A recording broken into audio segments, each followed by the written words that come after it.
Hi friends, welcome to VSV logs. உங்கள் அனைவருக்கும் எனது அன்பு வணக்கம். இந்த வீடியோவில் 3 ரெசிபி பார்க்கலாங்க. ஃபஸ்ட்டு பாயாசம்.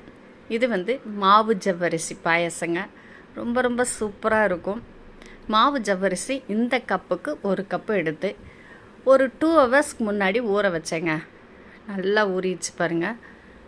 இப்படி ஊற வச்சாதான் நமக்கு வேகிற டைம் கம்மியாக இருக்கும், இல்லைன்னா ரொம்ப நேரம் வேக வைக்கணும். இப்படி ஊற வச்சு அந்த தண்ணியோடையவும் நம்ம வேக வைக்கலாம். இதில் நான் பசும்பாலுங்கிறதுனால அந்த பாலை டைரெக்டாக அப்படி ஊற்றுறேன் ஆடையோடையவும்.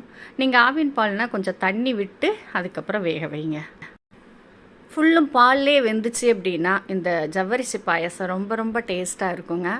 நல்லா வெந்ததுக்கு அப்புறம் நம்ம எந்த கப்பு வச்சு ஜவ்வரிசி எடுத்தோமோ அதே கப்பு வச்சு சுகர் எடுத்துக்கணுங்க. இந்த சுகர் மீடியம் இனிப்பாக தான் இருக்கும். அதனால் 1 கப் ஜவ்வரிசிக்கு 1 கப் சுகர் தாராளமாக எடுத்துக்கலாம். இனிப்பு கொஞ்சம் அதிகமாக வேணும் அப்படின்னு நினைக்கிறவங்க கூட கொஞ்சம் எடுத்துக்கோங்க. இப்போ பாருங்கள், ஜவ்வரிசி நல்லா வெந்துருச்சு பாருங்கள். நமக்கு இப்படி எடுத்து பார்த்தாலே தெரியும் நல்லா வெந்துருச்சு. இப்போ நம்ம சுகர் போட்டு நல்ல பச்சை ஸ்மெல் போகிற வரைக்கும் சிம்மிலே வச்சு இதை வேக விடலாம்.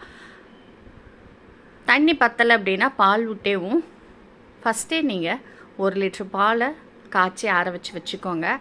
எப்பப்போ தேவையோ அப்போல்லாம் இந்த பால் விட்டு இந்த பாயாசம் செய்யுங்க. ரொம்ப ரொம்ப டேஸ்ட்டாக இருக்குங்க. இப்போ சுகர் பச்சை ஸ்மெல்லாம் போனதுக்கப்புறம் நம்ம ஏலக்காய் தூள் போட்டு முந்திரி பருப்பு திராட்சை வறுத்து போட்டு அருமையான பாயாசம் ரெடி ஆயிருங்க. உங்களுக்கு தேவையான அளவு பால் விட்டுக்கோங்க.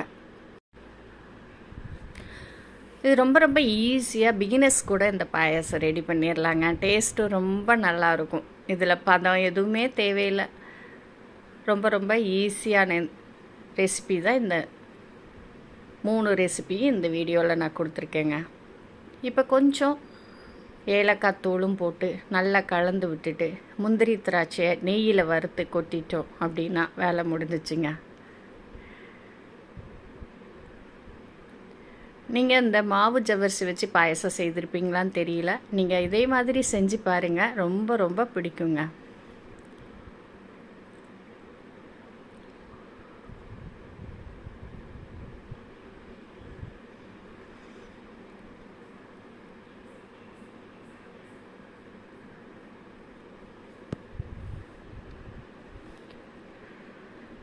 இதே டைப்பில் நம்ம அவல் பாயசம் கூட செய்யலாங்க. அவளையும் இதை மாதிரி ஊற வச்சு இதே மாதிரி பால் விட்டு வேக வச்சு இதே மெத்தடில் அவல் வச்சும் நீங்கள் செஞ்சு பாருங்கள், ரொம்ப நல்லாயிருக்கும்.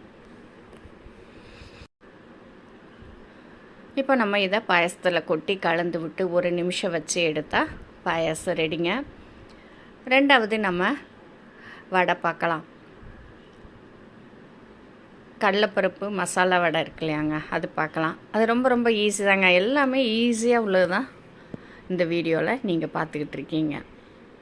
இந்த கடலைப்பருப்பை நம்ம பக்கடா மாதிரி கிள்ளி போட்டிருக்கேன். ரொம்ப கரகரப்பாக சூப்பராக இருக்குங்க. சுட்ட உடனே சாப்பிட்டீங்கன்னு வச்சுக்கோங்க, காலியாகிட்டே இருக்கும். நம்ம சுட சுட அந்த அளவுக்கு டேஸ்ட் அபாரமாக இருக்கும். நீங்கள் வடையாகவும் தட்டி போடலாம். ஆனால் இப்படி கிள்ளி கிள்ளி போடுறப்போ நம்ம ஈஸியாக வேலை முடிஞ்சிடும். அதனால் நான் கிள்ளி கிள்ளி போட்டேன். நீங்கள் வடையாகவும் தட்டி போட்டு செய்து பாருங்கள், ரொம்பவே சூப்பராக இருக்குங்க இந்த கடலைப்பருப்பு வடை. பக்கடாவாக போட்டாலும் டேஸ்ட்டாக இருக்கும், வடையாக போட்டாலும் டேஸ்ட்டாக இருக்குங்க. இந்த கடலைப்பருப்பை ஒரு 4 ஹவர்ஸ் ஊற வைக்கணுங்க. நல்லா ஊறணுங்க.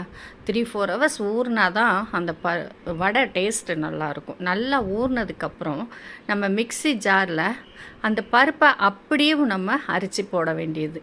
இப்போ இதுக்கு மசாலா ஒரு 3 பூண்டு பல்ல பாதி பாதாக கட் பண்ணி வச்சுருக்கேன்.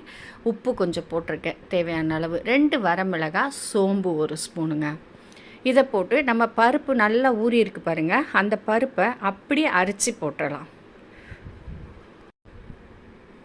அப்படியே அரைச்சி போடுறப்போ நமக்கு அதுலேயும் கொஞ்சம் தண்ணி போகும் பாருங்கள். அந்த தண்ணியே போதுமானது. தண்ணி எக்ஸ்ட்ரா ஊற்றாதீங்க. ஊற்றுனீங்க அப்படின்னா நல்லா இருக்காது. இப்படியே வச்சு அரைச்சோம் அப்படின்னா நல்ல கரகரப்போடு இருக்குங்க வடை. மிக்சியில் அடிக்கும்போது கிளறி விட்டு அடிங்க. இந்த அளவுக்கு அரைச்சி வச்சுக்கலாம். இதில் கொஞ்சம் வெங்காயம், கருவேப்பிலை வெங்காயத்தை நல்லா உதுத்து போட்டுக்கோங்க. கருவேப்பிலையை சின்ன சின்னதாக கட் பண்ணி போட்டுக்கலாம். இதில் கொஞ்சம் பெருங்காயமும் போட்டுக்கலாங்க. ஏன்னா பருப்புனாலே கொஞ்சம் பெருங்காயம் போட்டு செஞ்சால் தான் வாய்வு ப்ராப்ளம் இருக்காது. இது எல்லாத்தையும் சேர்ந்து கலந்து அப்படியும் எண்ணெயில் சுட்டெடுக்க வேண்டியதாங்க வேலை. ரொம்ப ஈஸி இல்லை. நல்லா கலந்துக்கிட்டு கிள்ளி கிள்ளி போட்டு இல்லைன்னா தட்டி போட்டு கூட நம்ம சுட்டு எடுக்கலாம். எண்ணெய் நல்லா சூடாயிடுச்சு.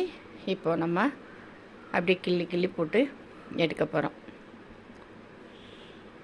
ஒரு 2 நிமிஷம் ஆனதுக்கப்புறம் நல்லா கிளறி விட்டு, வெங்காயம் போட்டிருக்கிறதுனால மேலே வந்து ப்ரௌனிஷாக ஆகும். அந்த டைமில் நம்ம எடுத்துட்டோம் அப்படின்னா ரொம்ப ரொம்ப கரகரப்போட டேஸ்ட்டாக நல்லா இருக்குங்க. இந்த மாதிரி செஞ்சு பாருங்கள். வீட்டில் எல்லோரும் சுட சுட காலி பண்ணிக்கிட்டே இருப்பாங்க. அந்த அளவுக்கு ரொம்ப கரகரப்போடு இருக்குங்க.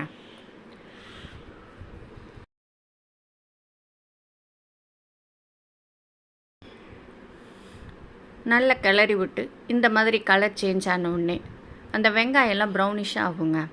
அப்போது எடுத்தோம் அப்படின்னா அருமையான கடலைப்பருப்பு வடை பக்கடா அப்படின்னு சொல்லலாம். சூப்பராக இருக்குங்க. இப்போ வாழைக்காய் வறுவல் பார்க்கலாம். வாழைக்காவை இந்த மாதிரி கட் பண்ணி வச்சுக்கோங்க. இந்த வாழைக்காய் வறுவல் ரொம்ப வித்தியாசமாக ரொம்ப ரொம்ப டேஸ்ட்டாக இருக்கும். கண்டிப்பாக நீங்கள் மிஸ் பண்ணாமல் இந்த வாழைக்காய் வறுவலை செஞ்சு பாருங்கங்க. இப்போ இந்த வாழைக்காவை இந்த மாதிரி கட் பண்ணி வச்சுக்கிட்டு ஒரு 2 குழிக்கரண்டி, நல்ல பெரிய குழிக்கரண்டிக்கு 2 குழிக்கரண்டி எண்ணெய் விட்டுருக்கேங்க. நல்லா சூடானோடனே இந்த வாழைக்காயெல்லாம் போட்டு நம்ம பொரிக்கணுங்க எண்ணெயில். கொஞ்சமாக எண்ணெய் தான், ஆனால் வாழைக்காய் நறுக்கி வச்ச 2 வாழைக்காய் எடுத்துக்கிட்டேன். அதை இந்த மாதிரி கட் பண்ணி எல்லா வாழைக்காவும் இந்த எண்ணெயிலே போட்டுட்டேங்க. அப்படி கிளறி கிளறி விட்டு இதிலே பொரிச்சு எடுக்கணுங்க. இந்த பாருங்கள், இப்படி கிளறி விட்டு அந்த எண்ணெயிலே பொரிக்கணும்.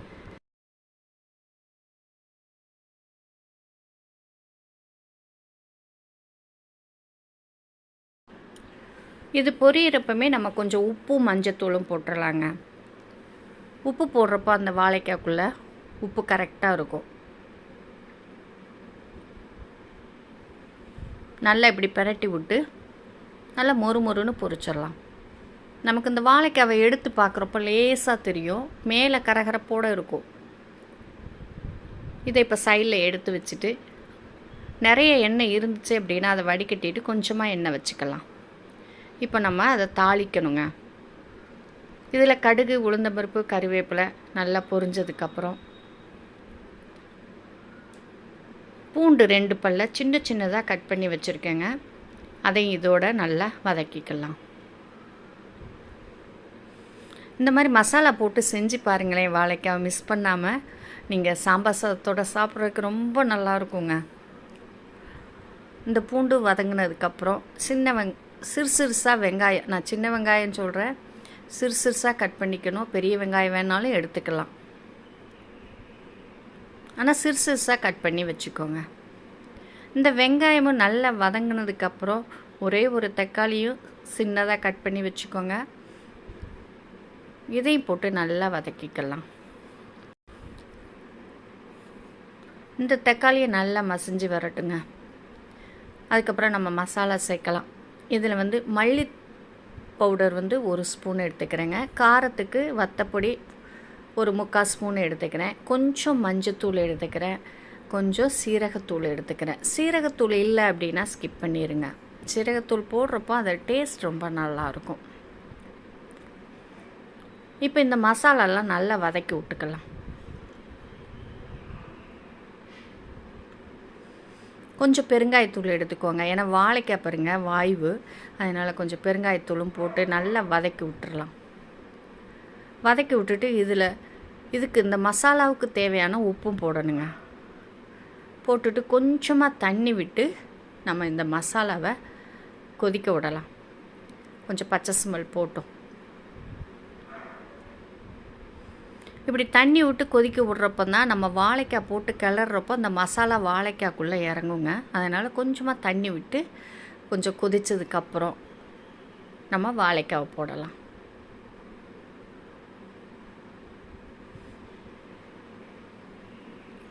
இது கொஞ்சம் இந்த மசாலாவுக்கு மட்டும் உப்பு போடுறேங்க.